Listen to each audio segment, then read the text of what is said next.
I'm going to move this along now and move it over to Megan Wells. And like, what does it mean to be a living ghost, a functioning member of society, but not exist on paper in one of the most powerful countries in the world? This is the story of stateless people. So please welcome Megan Wells, who's going to be introducing the stateless story. Megan, where are you? Hello, everybody. Thanks so much for having me and us on. I'd also like to introduce you to Nicola McQuiston, who's joining us here too. She's my producing partner. I am a director by trade. I've had the fortune and luxury of working with both broadcast clients and pretty major brand clients. In fact, Nicola and I both shared some time at Red Bull for a number of years, which will probably resonate with one or two of you on this call as well. And that's how we met and formed a partnership. And she actually made me aware of an opportunity to tell a really amazing story in the space of both human rights and communication and just understanding, which I think is very powerful and very beautiful. But before we dive too much into that, I want to give Nick a chance just to say hello and introduce herself before we dive into this. Hi, thanks for the intro. So I am a production manager and line producer by trade. As Meg said, I worked at Red Bull, producing some of their feature-length documentaries and episodic doc series. And now I'm freelancing in the commercial and branded content world in New York. So as Meg mentioned, we have Statelessness to present to you. I'd like to ask who, maybe you can raise your hand using your reactions, who out of the group knows what statelessness really is? Okay, I see one. I actually can't see all of the reactions, so. Statelessness is, to give a little history lesson, statelessness is when someone is not a citizen or a national of any country in the world.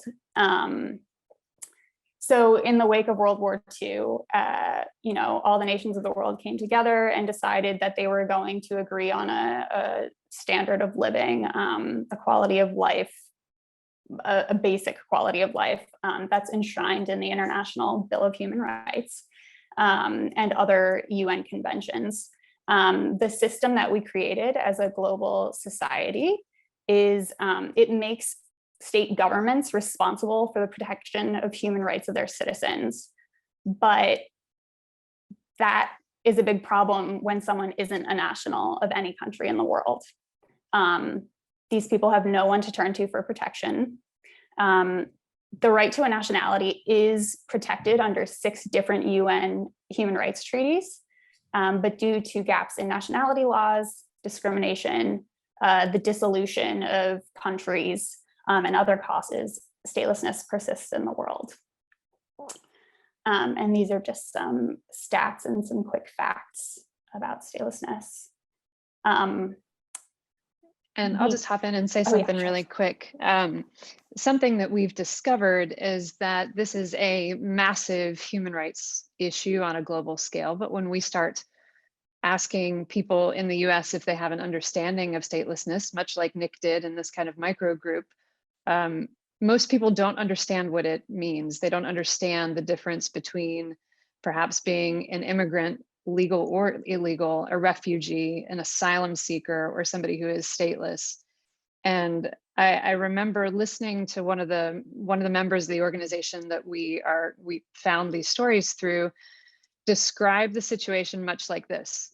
If any one of us on this call were to take a trip, let's just say COVID doesn't exist and we can travel in the world again, we find ourselves in Italy, we get off the plane, and suddenly we're told that our passport doesn't mean anything. And we're also told that our bank accounts don't work and we don't have access to ATMs. And we're told that we can't leave the country because we don't have travel documents. And then we're told that we can't get a job because we can't prove our nationality or citizenship. And we are literally stuck in limbo in a place physically, mentally, from a human perspective that we didn't necessarily ask to be in, with no path to solving the problem. And I think when that story was told to me in those terms, I went, oh my gosh, that would be a terrible nightmare for most people to encounter. Most people wouldn't know what to do about that. None of us necessarily have to worry about those things. We take our nationality and our citizenship and our access for granted. And there are hundreds of thousands of people living inside the US, inside our borders currently, that are facing this very problem. They may be your neighbors. They may be your office mates. They may be students in your children's school. They may be artists or activists or fill in the blank. They are not necessarily, you can't necessarily pick them out by sight or by demographic or by accent. And it is a problem that is preventing them from having any ownership in a real way of their life.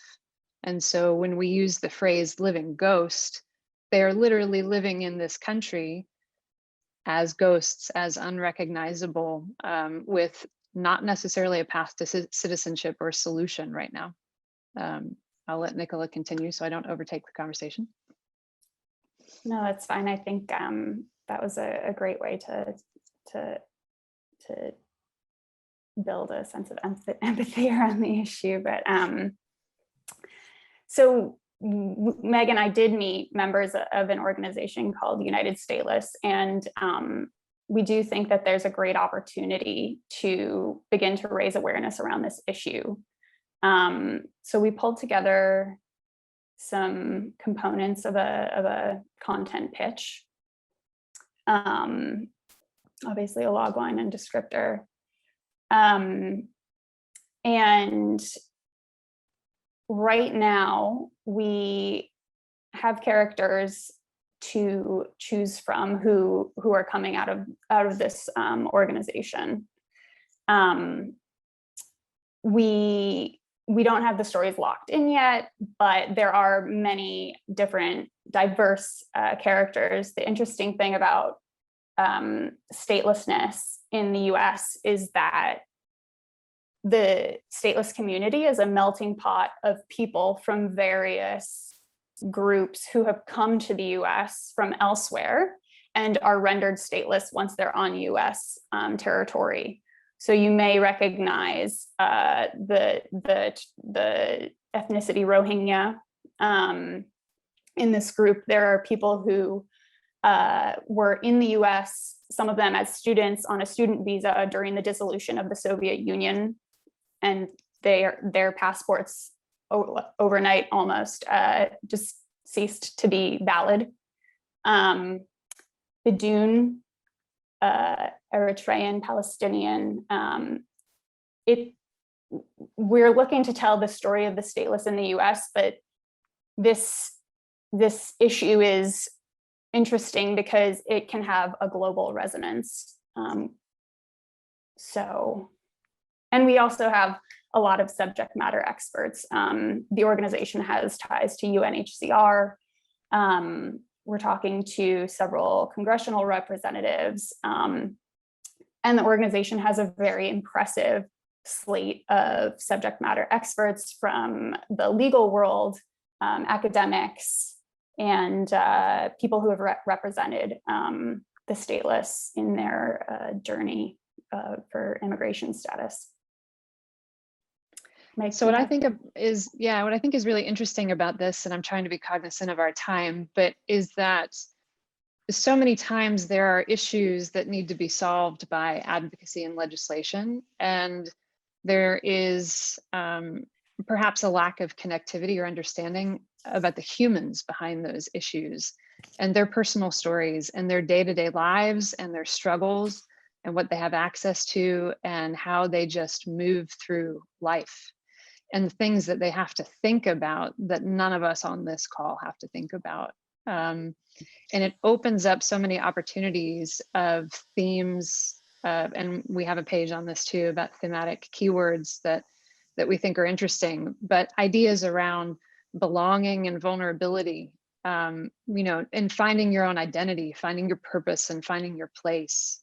Beyond that, there's themes of communication and connectivity. How do you maintain a connection to a family you may have been separated from for 20 plus years? How do you maintain understanding that you have connectivity to a community that you may not be able to access anymore because of where you are? There's very obvious themes of human rights and justice and education and awareness and sustainability and representation in here. So one of the reasons, I kind of raised this with Rick initially was that I think there are a lot of opportunities for overlap in terms of brand initiatives and platforms and the things that, a lot of brands stand for and are trying to really to live up to through their communication and their content, and connecting really the humans behind this issue, the advocacy that can be the problem for it, and then the content that can be supplied through a brand's owned and operated channels that is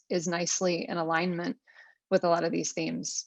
The last thing I ever like to do is read anybody a page off a presentation, so you guys can kind of read some initial thoughts from our side in terms of ideal partners. But yeah, I kind of just started talking there, but you guys feel free to read the text on the page.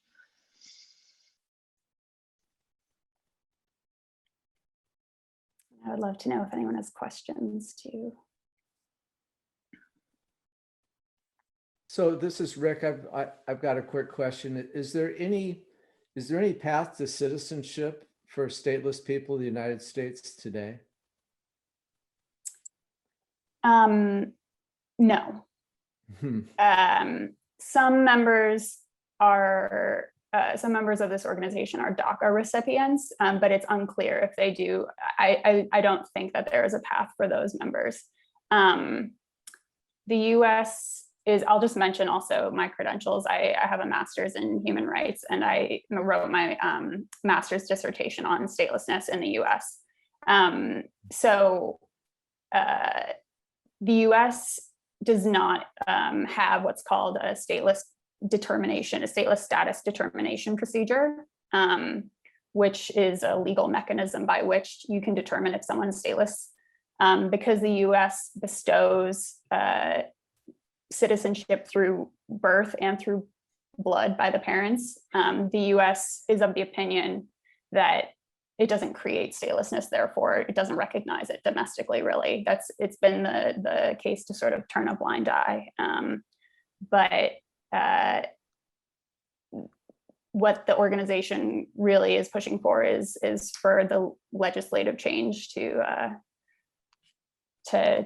correct this issue. So how many stateless people do you estimate are in the United States today?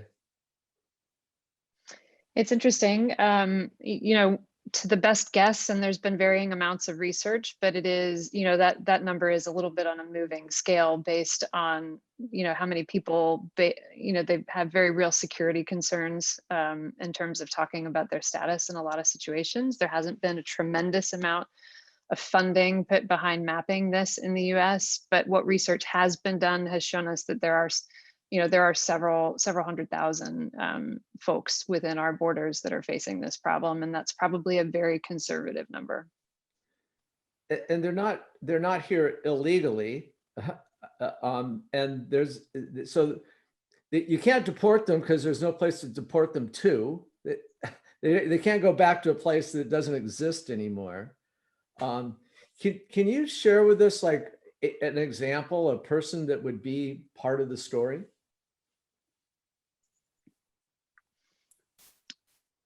Yeah, so we have Karina Ambrat-Sumian-Clow is one of the founding members of United Stateless. I believe she's 32 years old. Grew up in the US. Her family came here from the former Soviet Union to claim asylum, and they were denied.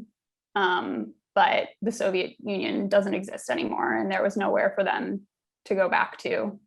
I believe to this day she's under final order of removal, but she has to check in regularly with ICE. She lives a very she's just very uncertain of her future, what her future will be.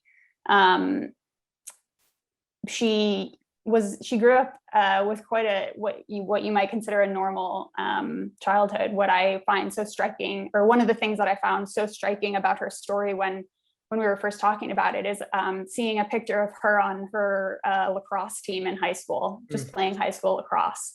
And as she grew up, I believe around 16, 18, she became aware of that she's stateless, and then she became really galvanized in taking up the flag for this issue, and that's one thing that I really find so impressive about the members of this organization, are that they focus on personal agency and empowerment rather than feeling sorry for themselves. Karina's one of the most tireless people that I think I've come across. And there's just a drive to make any and every connection that she can and learn and educate herself as best she can and surround herself with experts on this issue so that she can fulfill the mission of resolving her statelessness. And I'll follow up with one quick thing. When I've heard her talk about her story of getting to the US without sharing too many of the details, you know, her parents were fleeing. I mean, how do we call this, Nick? Do we call it just cultural genocide in a lot of ways? And she was 4 years old when her parents left, and she talks about it when she compares and contrasts the situation of most normal 4-year-olds who are playing with markers and dolls and toys and colors, and like, you know, she has an adventurous kind of very dramatic story of being taken in the middle of the night, and it's a plane, and it was a train, and it was planes, trains, and automobiles, but across multiple countries and in the middle of the night. And she didn't understand what was happening to her. And no 4-year-old should have to go through that. No adult should have to go through that. But it frames the way that she has grown up. It frames her experience. It frames her passion for change. And she is single-handedly leading an organization that is trying to create legislative change in the US, that's trying to support and create connectivity around the issue so that other stateless members feel like they have a place of understanding and a community that supports them and shares awareness. You know, we could talk about this well beyond our 20 minutes, but there's often a tremendous amount of trauma that comes with this experience that you can't separate. You can't separate the person from the trauma and the advocacy situation. Yet still, the amount of resilience and positivity, to Nicola's point, they don't view themselves as victims. They view themselves as agents of change, which is amazing. And they are pushing a very big rock up a very big hill with passion and joy and smiles. And you would never know that their lives were as chaotic and confusing as they are in a lot of ways. And it's a really inspiring, just being around them inspires you to really do something. You know, they are amazing people. And Megan, I'm going to give you the 2-minute warning right now. And if we could just go off of screen share and go back so you can, we can have a little open discussion here. I won't barge in here too much. If somebody has questions, please let us know. But what's the format here you're thinking of? Is this a documentary film? Is it a series? What's it going to be? I think we're early enough in the game to be able to custom create this. If there were a brand or a distribution partner that were interested in partnering with us, you know, we could, it would be lovely to do a series of shorts that were modular enough to be combined into a full-length feature, so that there were, you know, there's a variety of distribution options at that point. We are very aware from having worked inside big brands that create big content of the multi-tiered plan for additional and exclusive content for any brand that might be interested in partnering, you know, and really using the distribution channels and the expanded audiences to our benefit in this space so that everybody everybody is served as best they can within the space. We didn't want to come in here. I don't want to speak for Nick, but we didn't want to come in here and say, this is how we want to do it. Do you guys want to get on board? For us, it was more about, is anyone interested in the subject matter? And is there an opportunity to collaborate in a way that's custom for your owned and operated channels, but also gets this message of awareness and inspiration out? There must be just some amazing human stories amongst this group that are just begging to be told right now. So listen, we just hit the 20-minute mark. Again, you got a whole group of people here. I'm sure there's going to be a lot of follow-up and ideas. I'm thinking of people right now that I need to introduce you both to. So this is what we do at the Brand Storytelling Network and the community we have here, is we help each other. So please, everyone on this Zoom today, think about how you can contribute your connections, your thoughts, anything to help in this endeavor, which is so worthwhile. So, wow, what a couple of great stories to kick this off with already. Nicola, nice to meet you. I hope we'll see you again soon. Thanks for being a part of this. And Megan, thanks for bringing us this story.